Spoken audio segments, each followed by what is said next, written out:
اب میں آپ کو ذرا اس جو انسانوں میں سے انسان دشمنی کا جن کا سب سے بڑا رول ہے، میں ان کی 2000 سالہ تاریخ کا آپ کے سامنے نقشہ رکھنا چاہتا ہوں۔ ان 1400 سال کا تو میں نے صرف 4 آپ کو پوائنٹس بتائے۔ موسیٰ سے عیسیٰ تک 1400 برس علیہ الصلوۃ والسلام، 2 مرتبہ عروج، 2 مرتبہ زوال، اشیریوں کے ہاتھوں پٹوائی، بابلیوں کے ہاتھوں پٹانا، گریکس کے ہاتھوں مرمت، رومنس کے ہاتھوں مرمت۔ یہ جو 2000 سال ہیں، کیونکہ اب تو ظاہر بات ہے 21ویں صدی شروع ہو گئی، 20 صدیاں حضرت مسیح کو پوری ہو گئی۔ پہلی بات نوٹ کیجئے، حضرت مسیح کی پیدائش ہے سن 1 قبل مسیح۔ یہ نقطہ آپ نے کبھی سنا ہے یا نہیں؟ جب ملینیم کا سلسلہ شروع ہوا تھا پچھلے سال، تو میں نے بیان کر دیا تھا کہ ایک عجیب حساب کے اندر انہوں نے غلطی کی ہوئی ہے۔ حضرت مسیح کی پیدائش ہوئی 25 دسمبر کو، سن انہوں نے شروع کر دیا، جو اس کے بعد جنوری آئی تو پہلا سال شروع ہو گیا۔ اگر جنوری سے پہلا سال شروع ہوا تو یہ 6 دن جو ہے تو اس کے پچھلے سال میں تھے، لہذا کہا جائے گا کہ Jesus Christ was born 1 year before Christ, BC۔ تو 1 قبل مسیح میں حضرت مسیح کی پیدائش ہوئی۔ یہ آخری اسرائیلی نبی اور رسول۔ یہودی علماء کی مخالفت، دشمنی، سولی پر چڑھوا دینا میں بیان کر چکا ہوں۔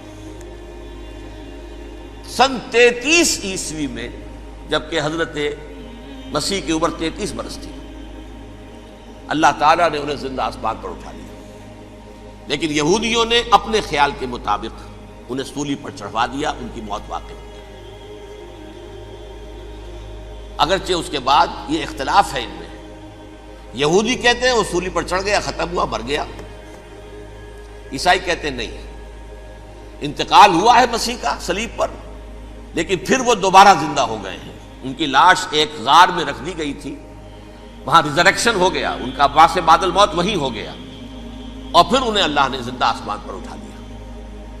تو ہمارے اور عیسائیوں کے درمیان نوٹ کر لیجئے، یہ چیز مشترک ہے کہ حضرت مسیح آسمان پر زندہ اٹھائے گئے۔ فرق کیا ہے؟ وہ سمجھتے ہیں کہ سولی دیے گئے، سولی پر مرے، پھر زندہ ہوئے، پھر گئے۔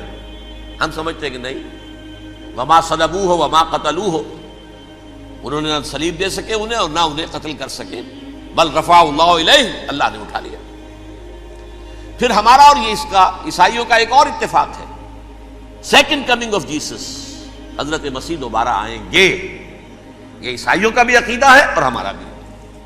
بہرحال تو جیسا کہ میں نے عرض کیا کہ اس وقت یہ عذاب استیصال، عذاب اکبر کے مستحق ہو چکے تھے، لیکن اللہ نے ان کی مدت دراز کی ہے، لیکن ان پر دنیاوی عذاب کا ایک کوڑا جو ہے اللہ تعالیٰ کی طرف سے اسی وقت برسا۔ دنیاوی عذاب دنیا میں رہتے ہوئے ختم نہیں کیا۔ 37 برس بعد، حضرت مسیح کے رفع سماوی کے 37 برس بعد، سن 70 میں یہودیوں نے بغاوت کی رومیوں کے خلاف۔ رومی ٹائٹس جنرل تھا ایک، اس نے پھر جو حملہ کیا ہے، 1,33,000 یہودی ایک دن میں قتل کیا یروشلم میں، اور ہیکل سلیمانی گرا دیا۔ وہ ہیکل پہلے بھی گرا تھا، پہلے 1400 سال کے دوران میں بھی نبوکڈنیزر نے گرایا تھا، لیکن پھر اس کے 150 سال بعد انہوں نے دوبارہ بنا لیا تھا، اس لیے وہ اسے سیکنڈ ٹیمپل کہتے ہیں۔ پہلا ٹیمپل جو حضرت سلیمان نے بنایا تھا، نبوکڈنیزر نے گرا دیا 587 قبل مسیح میں، پھر دوبارہ انہوں نے 150 سال کے بعد بنا لیا۔ وہ اس تاریخ کا حصہ ہے، میں نے جس کے بارے میں آپ کو تفصیل نہیں بتائی۔ اس میں یہ ہوا سن 70 میں وہ گرا دیا گیا، وہ آج تک گرا پڑا ہوا ہے۔ نمبر 2، یہ کہہ دیا گیا کہ یہودیوں اس ارض فلسطین سے نکل جاؤ، تم یہاں نہیں رہ سکتے اب۔ لہذا جس کا جہاں سینگ سمایا چلا گیا، یورپ میں چلے گئے، ایشیا میں آ گئے، عرب میں آ گئے، یہ 3 قبیلے جو رات بھی میں نے عرض کیا تھا، بنو قینقاع، بنو نذیر اور بنو قریظہ، یہ وہاں سے آ کے مدینے میں آباد ہو گئے۔ جس کا جہاں سینگ سمایا، افریقہ میں، ہندوستان میں، جہاں چلے گئے۔ ڈایاسپورا اسے کہتے ہیں، وہ آپ نوٹ کر لیجیے اس لفظ کو، ڈایاسپورا، ہمارا دور انتشار، جبکہ ہمیں ہماری اصل سرزمین تو فلسطین ہے، حضرت ابراہیم کا مسکن، حضرت اسحاق حضرت یعقوب کا مسکن فلسطین، یہ ہے ہماری اصل جاگیر، یہ تو ہماری جدی پشتی جاگیر ہے، لیکن یہاں سے نکال دیے گئے سن 70 عیسوی میں، اور وہاں سے لے کے 1917 تک ان کا ڈایاسپورا جاری رہا۔ یہ دور انتشار ہے۔ اس دور انتشار کے اب چند حصے ہیں جس کو میں چاہتا ہوں کہ آپ علیحدہ علیحدہ سمجھ لیں۔ دور انتشار کا جو پہلا جو ہے تقریباً 300 برس، رومی حکمران تھے، وہ یہودیوں کے بھی دشمن تھے اور عیسائیوں کے بھی دشمن تھے۔ عیسائی اور یہودی ایک دوسرے کے بھی دشمن تھے، لیکن رومی سمجھتے تھے کہ یہ ایک ہی تھیلی کے چٹے بٹے ہیں۔ رومیوں کے نزدیک عیسائی بھی یہودیوں ہی کا ایک فرقہ تھے، کوئی علیحدہ مذہب تو تھا ہی نہیں۔ لہذا رومی جو ہیں رومنز، وہ ان دونوں کو ستاتے تھے، مارتے تھے، اور یہ آپس میں لڑتے تھے۔ یہودی عیسائیوں کو مارتے تھے، عیسائی یہودیوں کو مارتے تھے۔ یہ ہے 300 برس تک کی تاریخ۔ سن 300 عیسوی میں کیا ہوا؟ ایک معجزہ ہو گیا۔ بہت عظیم ایمپرر کانسٹینٹائن، قسطنطین اعظم، رومن ایمپررز میں سے بہت بڑا ایمپرر، وہ عیسائی ہو گئے۔ اب تو معاملہ بالکل تلپٹ ہو گیا، پوری سلطنت عیسائی ہو گئی۔ اب عیسائیوں کے عیش ہو گئے اور یہودیوں پہ مار پڑنی شروع ہوئی۔ اب عیسائیوں کا آپ خود سوچئے کہ جنہیں وہ خدا بنا بیٹھے ہیں، خدا کا بیٹا قرار دے رہے ہیں، ان کے قاتل کون؟ یہودی بدماش۔ لہذا ان کی وہ پٹائی شروع ہوئی ہے یورپ میں، پوری رومن امپائر میں انہیں ذلیل کیا گیا۔ شہروں میں آمد بند، علیحدہ رہو، گھیٹوز کے اندر رہو۔ یہودی کا نام جو ہے وہ گالی بن گیا، جیسے آج بھی یہودی گالی کہتے ہیں، جیسے خنزیر کا لفظ، آخر وہ بھی اللہ کی مخلوق ہے، لیکن آپ کو معلوم ہے کوئی شخص زبان پر نام نہیں لانا چاہتا خنزیر کا، سور کا، ہے تو مخلوق وہ بھی ایک حیوان ہے۔ ایسے ہی یہ ہے یہودی گالی، جیوٹ گالی۔ لہذا ایک طرف تو ان دونوں کے درمیان دشمنی، جس کو قرآن کہتا ہے وَأَغْرَيْنَا بَيْنَهُمُ الْعَدَاوَةَ وَالْبَغْضَاءَ، ہم نے ان کے مابین دشمنی جو ہے پیدا کر دی ہے۔ اور جب یہ پوری سلطنت عیسائی ہو گئی تو قافیہ تنگ ہو گیا یہودیوں کا۔ اب آئیے 571 عیسوی، یعنی جب کہ ڈایاسپورا کو کتنا عرصہ ہو چکا تھا؟ 500 برس۔ سن 70 سے شروع ہوا ڈایاسپورا، جب ٹائٹس نے گرایا ہے ہیکل کو اور نکال باہر کیا انہیں فلسطین سے، بھاگ جاؤ یہاں ایک یہودی بھی نہیں رہے گا، فلسطین سے نکال دیے گئے۔ اس کے پورے 500 برس بعد سن 571 عیسوی میں حضور کی پیدائش ہوئی، ولادت باسعادت محمد رسول اللہ صلی اللہ علیہ وسلم۔ 610 میں آپ پر وحی کا آغاز ہوا، لیکن حضور کے ساتھ ان کا معاملہ کیا رہا؟ اول تو جبکہ حضور ابھی مکے ہی میں تھے، یہودیوں نے ریشہ دوانیاں شروع کر دی حضور کے خلاف۔ قریش مکہ کو سکھاتے تھے، پڑھاتے تھے، ان سے یہ پوچھو، ان سے یہ پوچھو، انہیں اس طرح تنگ کرو، ان سے یہ امتحان لو، یہ آپ کے علم میں ہے۔ سورہ بنی اسرائیل میں، سورہ کہف میں وہ سوالات، جو امتحانی سوالات آئے تھے، ذوالقرنین کون تھا، اصحاب کہف کون تھے، تم رسول بنے پھرتے ہو تو بتاؤ، اور یہ روح کی حقیقت کیا بتاؤ۔ یہ ساری ریشہ دوانیاں کر رہے تھے بیٹھے ہوئے، ابھی وہیں پر، حضور ابھی پہنچے بھی نہیں۔ ہجرت فرما کر حضور تشریف لے آئے تو حضور نے، جسے ماسٹر سٹروک کہا جائے گا، یعنی اسٹیٹس مین شپ کا ماسٹر سٹروک، آپ نے مدینے میں آتے یہودیوں کے ساتھ پیکٹ کر دیا، جوائنٹ ڈیفنس پیکٹ آف مدینہ، کہ اگر مکے والے ہم پر حملہ کریں گے تو ہم مل جل کر ایک قوم کی حیثیت سے مقابلہ کریں گے۔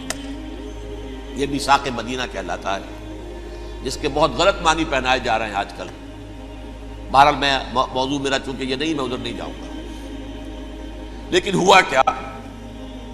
ہر مرتبہ یہ خیانت کے مرتکب ہوئے، ان نے جو عہد کیے تھے ان سے پھرے، اندر ہی اندر سازش، ریشہ دوانی، حضور کی بدترین دشمنی۔ سورہ نساء کی آیت نمبر 12 میں 14 میں 13 میں فرمایا ہے لا تزال تطلع علی خائنۃ منہم، اے نبی ہمیشہ آپ کے علم میں ان کی طرف سے خیانتیں، بددیانتیاں آتی رہیں گی. اور بار بار وہ مسلسل جنگ کی آگ بھڑکاتے تھے. قریش کو دعوت دیتے، آؤ آؤ آؤ ہم اندر سے بغاوت کر دیں گے، تم آؤ تو صحیح، ختم کریں محمد کو اور اہل ایمان کو صلی اللہ علیہ وسلم رضی اللہ تعالی عنہم اجمعین. لیکن پھر جب وہ آتے تھے تو یہ دبک جاتے تھے، ان میں ہمت نہیں تھی، میدان کے مرد نہیں رہے تھے. یہ سورہ حشر میں ان کا نقشہ کھینچا گیا ہے. کھلے میدان میں مقابلے کی اس کے اندر صلاحیت ہی نہیں. یہ تو فصیلوں کے پیچھے سے، جیسے عورتیں کہیں دیہات میں لڑائی ہوتی ہے تو مرد جو ہے گلیوں میں لڑتے ہیں، عورتیں اوپر سے پتھر پھینکتی ہیں، بس وہ کام یہ کر سکتے تھے. من ورائے جدر، فصیلوں کے پیچھے سے، جنگ میں میدان میں نہیں آ سکتے. بہرحال قرآن مجید میں ہے یہ سورہ مائدہ کی آیت نمبر 64، کلما اوقدوا نارا للحرب اطفاها اللہ. اکثر و بیشتر مواقع پر تو یہ جب آگ بھڑکاتے تھے جنگ کی، اللہ اسے بجھا دیتا تھا. لیکن بہرحال اس کے باوجود جنگیں ہوئی، غزوہ بدر، غزوہ احد ہوئی کہ نہیں. یہ ساری اس اصل شرارت ہوئی، اور اس کے نتیجے میں حضور نے پھر ایک ایک کر کے 3 قبیلوں کو سزا دی. غزوہ بدر کے فوراً بعد بنو قینقاع نکالے گئے مدینے سے، غزوہ احد کے فوراً بعد بنو نذیر نکالے گئے، اور غزوہ احزاب کے بعد بنو قریظہ نکال دیے گئے. یہ تو میں نے آپ کے سامنے رکھ دیا صرف حضور کے زمانے میں ان کا کیا رویہ رہا. دشمن، رات بھی ہم نے وہ آیت پڑھی تھی، لَتَجِدَنَّ أَشَدَّ النَّاسِ عَدَاوَةً لِلَّذِينَ آمَنُوا الْيَهُودُ وَالَّذِينَ أَشْرَكُوا. اہل ایمان کی دشمنی میں شدید ترین تم پاؤ گے یہودیوں کو اور مشرکین. مشرکین بھی بعد میں ہے، پہلے یہودی. حضور کے بعد کیا ہوا اب یہ نوٹ کیجئے، یہ ان کی تاریخ کا دوسرا دور. حضرت عمر رضی اللہ تعالیٰ عنہ کا عہد خلافت ہے. بیت المقدس کا محاصرہ کیا گیا، فصیل بڑی اونچی، شہر اندر سے سیلف سفیشینٹ، حملے کا راستہ کوئی نہیں. محاصرہ طول کھینچ رہا ہے لیکن ان کے پاس رسد بھی موجود ہے، پانی بھی موجود ہے، وہ دروازے بند کر کے بیٹھے ہوئے ہیں. بالآخر اللہ تعالیٰ کی مشیت کا ظہور کیسے ہوا؟ ان کے کچھ علماء آئے فصیل پر، کہا دیکھو مسلمانوں، تم قیامت تک بھی یہاں پڑے رہو گے محاصرہ کر کے، ہمارا یہ شہر فتح نہیں ہوگا. ہاں ایک درویش بادشاہ کے ہاتھوں یہ شہر فتح ہونا ہے، لیکن تمہارے اندر ہمیں وہ نظر نہیں آ رہا. ابو عبیدہ بن الجراح رضی اللہ تعالی عنہ، امین هذه الامہ، ان کا فوراً ذہن گیا وہ درویش بادشاہ مدینے میں بیٹھا ہوا ہے، عمر رضی اللہ تعالی. اب ایک اور عمر بھی ہے جو قندھار میں بیٹھا ہے. نقشہ وہی ہے، سادگی کی حد تک نقشہ وہی ہے، بالکل وہی، اپنی آنکھوں سے دیکھا ہے، وہی سادگی. عمر اول، عمر ثانی تھے عمر بن عبد العزیز. اب ایک اللہ کے فضل سے اللہ تعالیٰ ایدہ اللہ بنصرتہ، اللہ تعالیٰ ان کی نصرت فرمائے، دشمنوں کو ان کے مقابلے میں نیست و نابود کرے. انہوں نے ریکویسٹ بھیج دی کہ حضور تشریف لائیے، یہ شہر فتح ہو جائے گا. وہ ہے سفر تاریخی، اتنا طویل سفر، تقریباً 700 میل، ایک اونٹ، ایک خادم، ایک منزل پہ امیر المومنین اوپر بیٹھے، خادم آگے چل رہا ہے، اگلی منزل پہ خادم اوپر بیٹھا ہے، امیر المومنین آگے جا رہے ہیں. اور جب پہنچے ہیں تو وہ باری تھی خادم کی. انہوں نے ہاتھ جوڑ دیا، حضور خدا کے لیے تم کیا کہیں گے لوگ، وہ میرا برا حال کر دیں گے، تمہیں شرم نہیں آئی؟ امیر المومنین پیدل آگے چل رہے ہیں نکیل پکڑ کر، اور تم بیٹھے ہو اوپر براجمان ہو. حضرت عمر فرمایا الدور دورک، نہیں باری تمہاری ہے، بیٹھ. اس حال میں پہنچے ہیں. اور پھر یہ کہ ابو عبیدہ بن الجراح آئے ہیں، استقبال کیا ہے تو دیکھا ہے اس حال میں چلے آ رہے ہیں. عمر نکیل پکڑے ہوئے چلے آ رہے ہیں، اور کہتے ہیں کہ کہیں کیچڑ ویچڑ تھا، جوتے خراب ہو گئے تھے، وہ بھی اتار کے ہاتھ میں پکڑے ہوئے، کپڑے تو تھے ہی پھٹے ہوئے. انہوں نے کہا بھی حضرت ابو عبیدہ نے، دیکھیے یہ بڑا متمدن ملک ہے، بڑا مہذب علاقہ ہے، یہ آپ ذرا حلیہ اپنا درست فرما لیں تب جا کے پیش ہم آپ کو کریں گے.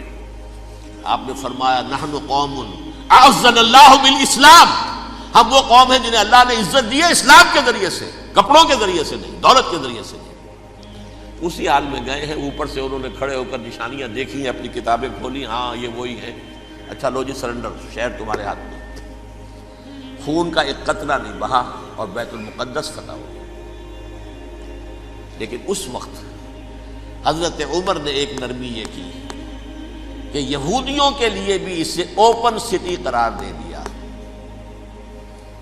یہ احسان عظیم حضرت عمر کا۔ اس سے پہلے یہودی آ ہی نہیں سکتا تھا، داخل ہی نہیں ہو سکتا تھا، وہاں وہ آ کر وزٹ نہیں کر سکتا تھا، زیارت نہیں کر سکتا تھا اپنے مقدس مقامات کی۔ حضرت عمر نے یوں سمجھیے کہ تقریباً 550 برس کے بعد ان کے لیے راستہ کھولا ہے کہ ہاں تم آ سکتے ہو، زیارت کر سکتے ہو۔ لیکن یہ عیسائیوں نے لکھوایا معاہدے کے اندر، انہیں یہاں آپ آباد ہونے کی اجازت نہیں دیں گے، لیکن کم وزٹ دی پلیسز، دیکھیں زیارتیں کریں اور جائیں۔ یہ معاہدہ حضرت عمر کا ہے رضی اللہ تعالیٰ، جو پھر خلافت راشدہ کے بعد بنو امیہ نے بھی اس کو آرڈر کیا، بنو عباس نے کیا۔ پھر جو ہمارے یہ ترکوں میں اندر خلافت آئی تو ترک خلفاء نے بھی اس معاہدے کی پوری پابندی کی۔ فلسطین میں آ سکتے ہیں یہودی صرف زائرین کی حیثیت سے، وہاں آباد نہیں ہو سکتے۔ اب آئیے اگلا دور آیا حضرت عثمان کا دور خلافت۔ یہ ہے وہ وقت کہ اب یہود نے امت مسلمہ کی پیٹھ میں چھرا گھونپا۔ وہ کیسے؟ ایک یہودی عبداللہ ابن سبا اسلام کا لبادہ اوڑھ کر آ گیا، معاشرے کا جائزہ لے لیا، ان میں بنو ہاشم اور بنو امیہ میں جو پرانی کشاکش تھی اس کے کچھ نہ کچھ جراثیم باقی ہیں، اگر ان کو ذرا بھڑکا دے تو مسلمانوں میں انتشار پیدا ہو گیا۔ کہا یہ عثمان کون ہے؟ یہ تو بنو امیہ میں سے ہے، یہ حق تو بنو ہاشم کا ہے، خلافت ان کے پاس ہونی چاہیے، محمد کے تو رشتہ دار وہ ہیں صلی اللہ علیہ وسلم۔ عوام الناس کے اندر بات پھیلنی شروع ہوئی۔ پھر ایک بڑی سازش کے انداز میں حضرت عثمان کے خلاف پروپیگنڈا، حضرت عثمان کے جو عاملین تھے، گورنر تھے، ان کے خلاف پروپیگنڈا، اور ایسی ہوشیاری کرتے تھے کہ کوفے میں کوفے کے حاکم کے خلاف کچھ نہیں کہنا، اجی مصر میں یہ ہو رہا ہے، اجی شام میں یہ ہو رہا ہے، اجی یہ جو عثمان ہے وہ یہ کر رہا ہے، یہ ظلم ہو رہا ہے، یہ لوٹ مار ہو رہی ہے، یہ خیانتیں ہو رہی ہیں۔ اب نہ تو اس زمانے میں مینز آف کمیونیکیشن، کیسے تصدیق کریں؟ افواہیں تو آپ آج کراچی کے اندر شروع ہو جائے تو پتہ نہیں چل سکتا کسی کو کہ کیا اس میں صداقت ہے کیا جھوٹ ہے، اور بری بات جو ہے فطرت انسانی کی کمزوری ہے وہ فوراً قبول کرتا ہے، کسی کے بارے میں اچھی بات ماننے کو تیار نہیں ہوتا لیکن بری بات تو فوراً تیار۔ بہرحال یہ فتنہ انہوں نے اٹھایا، حضرت علی کی الوہیت کا فتنہ اٹھایا، حضرت عثمان کے خلاف الفتنۃ الکبریٰ برپا کیا، حضرت عثمان شہید ہوئے۔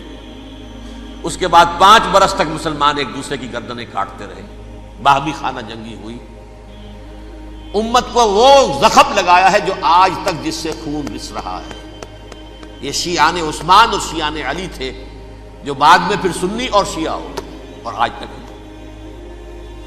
فتنہ کس نے جگایا؟ ایک عبداللہ ابن سبا یہودی اور اس کے کارندے، شیطان کا ایجنٹ، اور انسانوں میں سے بھی اس کے جو بھی حواریین تھے اور شیطانوں کے اندر سے بھی تھے، انہوں نے بھی اس آگ کو بھڑکایا۔ یہ آپ سوچ لیجئے کہ یہ کس نے وہ زخم لگایا؟ یہودی۔ اگلا دور آیا، خلافت راشدہ ختم ہوئی، بنو امیہ کا بھی دور کافی گزر گیا۔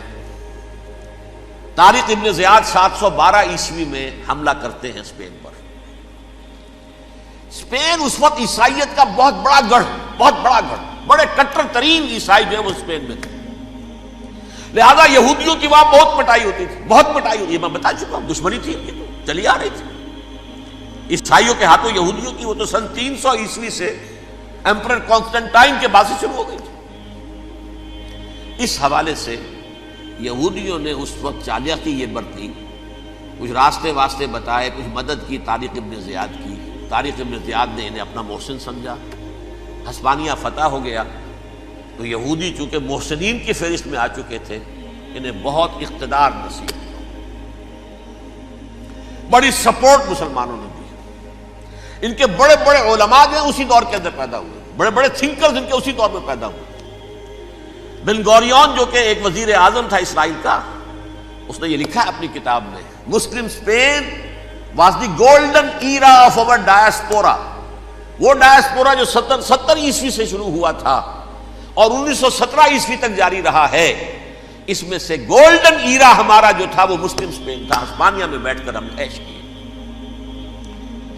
لیکن وہاں سے انہوں نے اور جو کچھ کیا، یہ تو داستان کے تو بہت سے گوشے ہیں، لیکن میں جس اسٹریٹ لائن میں چل رہا ہوں اس کے اعتبار سے ایک بات سمجھ لیجیے. وہاں بیٹھ کر انہوں نے اب عیسائیت کی پیٹھ میں چھرا گھونپا،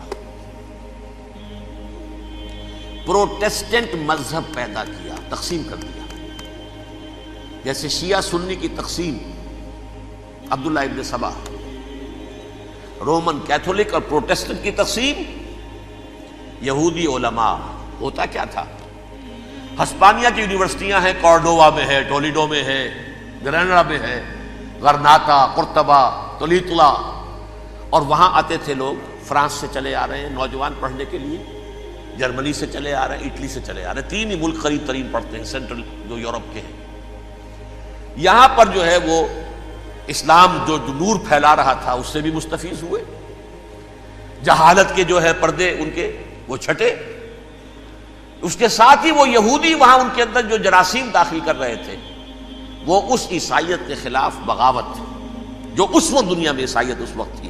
پوپ کا راج تھا دنیا میں اس وقت. یورپ میں جو عیسائیت تھی اس میں ایک طرف بادشاہ تھے، لیکن بادشاہوں کی حیثیت وہاں پر یوں سمجھ لیجئے کٹ پتلیوں کی تھی، اصل قوت پوپ کے ہاتھ میں تھی.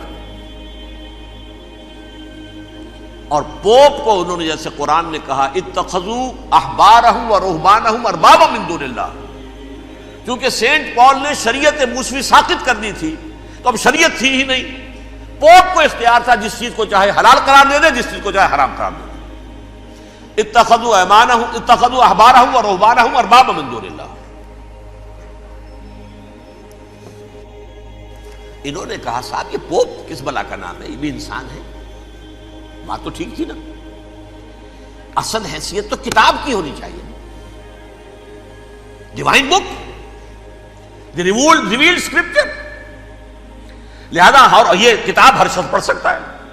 کوئی پوپ کے باپ کو جو ہے کوئی اس کے لیے پروپرائٹری رائٹس تو نہیں ہے کہ صرف پوپ پڑھ سکتا ہے یا پادری پڑھ سکتے ہیں. ہم بھی پڑھ سکتے ہیں، ہم بھی سمجھ سکتے ہیں. یہ باتیں تھی کہ جن کو بڑھا چڑھا کر بیان کر کے اور پوپ کا اقتدار ختم کرا دیا اور توجہ مرکوز کر دی بائبل کی طرف. اب بائبل میں بڑا حصہ تو اولڈ ٹیسٹامنٹ کا ہے. نتیجہ کیا ہوا؟ یہود کی عظمت پروٹیسٹنٹس کے نزدیک مسلم ہو گئی. اصل قوم تو یہ ہے، وہ دشمنی بدلی کہ نہیں بدلی؟ موسیٰ کے امتی یہ ہے، تورات موسیٰ کو دی گئی، ابراہیم کی نسل یہ ہے. لہذا وہ جو دشمنی تھی، جو عداوت تھی کہ ہمارے خدا کو سولی چڑھانے والے ہیں یہ بدماش، اس کا ازالہ ہوا. اس پروٹیسٹنٹ مذہب کے نتیجے میں یہ میں اب آپ کو بتاتا ہوں کہ ایک نتیجہ وہ نکلا ہے جسے برٹرنڈ رسل نے بیان کیا ہے. اس کی کتاب ہے ان پریز آف آئیڈلنس، صفحہ 108. وہ لکھتا ہے the Christians retaining the Judaic belief in special revelation added to it the Roman desire for worldwide domination and the Greek taste for metaphysical subtleties. The combination produced the most fiercely persecuting religion that the world has yet known. یہ 3 چیزیں آ کر عیسائیت میں مل گئی. ایک تو جب یہ اولڈ ٹیسٹمنٹ جو ہے وہ ان کے ہاتھ میں آ گئی، اور اس کے میں کچھ آپ کو بتا دیتا ہوں کہ اولڈ ٹیسٹمنٹ کی تعلیمات، کیونکہ یہ اولڈ ٹیسٹمنٹ جو ہے یہ محرف تھی. اصل تورات تو گم ہو گئی تھی 587 قبل مسیح میں، جب پہلی مرتبہ ہیکل جو ہے تباہ ہوا ہے، اس وقت ختم ہو گئی تھی. اس کے کوئی 150 سال کے بعد انہوں نے یادداشتوں سے مرتب کر کے لکھی ہے. اب اس میں ان کے اپنے خیالات، اپنے امانی، اپنی توجیحات وہ شامل ہو گئی. لہذا میں آپ کو حوالے دیتا ہوں اس کتاب کے اندر مظالم کی جو تعلیم دی گئی ہے اہل کتاب نے اپنے مظالم قتل عام کے جواز کے لیے تورات میں تبدیلیاں کی اور پیغمبروں پر دہشت ناکی اور بدترین حرام کاری کے الزامات لگائے. سنیے، پہلا حوالہ ہے یہ گنتی باب 31 آیات 17-18. اس لیے ان بچوں میں جتنے لڑکے ہیں سب کو مار ڈالو، اور جتنی عورتیں مرد کا منہ دیکھ چکی ہیں ان کو بھی قتل کر ڈالو، لیکن ان لڑکیوں کو جو مرد سے واقف نہیں اور اچھوتی ہیں اپنے لیے زندہ رکھو. یہ کسی اللہ کی کتاب کا یہ جملہ ہو سکتا ہے؟ کسی ریویل بک کا؟ اور سنیے، یہ ہے استثناء ڈیٹرانومی باب 20 آیت 16-18. پر ان قوموں کے شہروں میں جن کو خداوند تیرا خدا میراث کے طور پر تجھ کو دیتا ہے، کسی ذی نفس کو جیتا نہ بچا رکھنا، جیسا خداوند تیرے خدا نے تجھ کو حکم دیا بالکل نیست کر دینا. مرد، عورتیں، بچے، بوڑھے سب ختم. یہ کتاب مقدس ہے. اور سنیے، سموئیل باب 27 آیت نمبر 9. اور داؤد نے اس سرزمین کو تباہ کر ڈالا اور عورت مرد کسی کو جیتا نہ چھوڑا. نمبر 4، ان سب آباد شہروں کو ماں، عورتوں اور بچوں کے بالکل نابود کر ڈالا. کتاب استثناء باب 3 آیت 6. یہ ہے جو کہہ رہا ہے برٹرنڈ رسل، کرسچینٹی میں آ کر اب یہ تین چیزیں شامل ہو گئی. ایک تو یہ باربیرین یہ تعلیم جو ہے، اور یہ مذہب کے نام پہ تعلیم، یہ کتاب مقدس کی تعلیم. نمبر 2، رومنز کے اندر جو ایک تمنا تھی ورلڈ ڈومینیشن کی، وہ عیسائیت کے اندر آ گئی. اس لیے کہ پوری رومن امپائر جو ہے عیسائی ہو گئی، تو اسے وراثت کے اندر ورلڈ ڈومینیشن کی جو ایک تمنا تھی وہ مل گئی. اور پھر یہ کہ انہوں نے جو توہمات تھے یونانیوں کے، ان کو بھی اپنے ہاں مختلف شکلوں کے اندر جمع کر لیا. ان تین چیزوں کا the combination produced the most fiercely persecuting religion that the world has yet known. اس کے نتیجے میں دنیا میں تاریخ انسانیت کے اندر جو بدترین خوخار ترین مذہب ہو سکتا ہے وہ شکل عیسائیت نے اختیار کی. اور اس کا مظہر عتم کیا تھا؟ نوٹ کیجیے، صلیبی جنگیں. ایک بات ٹائم ٹیبل کے اعتبار سے نوٹ کر لیجئے گا. فرسٹ ملینیم ختم ہوا، سیکنڈ شروع ہوا. ان کے 1000 سال ختم ہوئے تو 11ویں صدی میں سیکنڈ ملینیم شروع ہوا، تو پہلی صلیبی جنگیں ہوئی. لاکھوں مسلمان قتل کیے. صرف یروشلم کے اندر اتنا خون بہایا ہے کہ خود ان کے ہسٹورینز لکھتے ہیں کہ جب ان صلیبیوں نے جب گھوڑوں کے ساتھ وہ چل رہے تھے گلیوں میں، تو ان کے گھوڑوں کے گھٹنوں تک خون کی ندی بہ رہی تھی.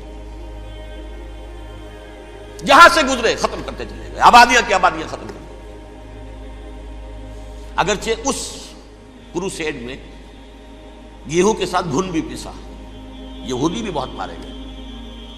یہ فرانس سے، جرمنی سے جب یہ کروسیڈرز آ رہے تھے، 3000 میل کا سفر طے کر کے آئے تھے. سوچئے تو صحیح.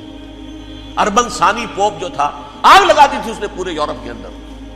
شرم سے ڈوب مرو، تمہارے مقدس علاقے مسلمانوں کے ہاتھ میں. انفیڈلز، یہ کافر، یہ مرتد، یہ ملحد. مسیح جہاں پیدا ہوا، مسیح کو جہاں سولی دی گئی، وہ کہاں ہے؟ ان کے ہاتھ میں. وہ آگ لگائی ہے، 3000 میل کا فاصلہ طے کر کے یہ قومیں آئی ہیں، اور جو تباہی مچائی ہے. تاریخ انسانی میں ایسی بربریت کی کوئی مثال. اور یہ ان کے اپنے ہسٹورینز لکھتے ہیں. شرم کے مارے ایسے محسوس ہوتا ہے جیسے ان کی گردنیں جھکی جا رہی ہیں.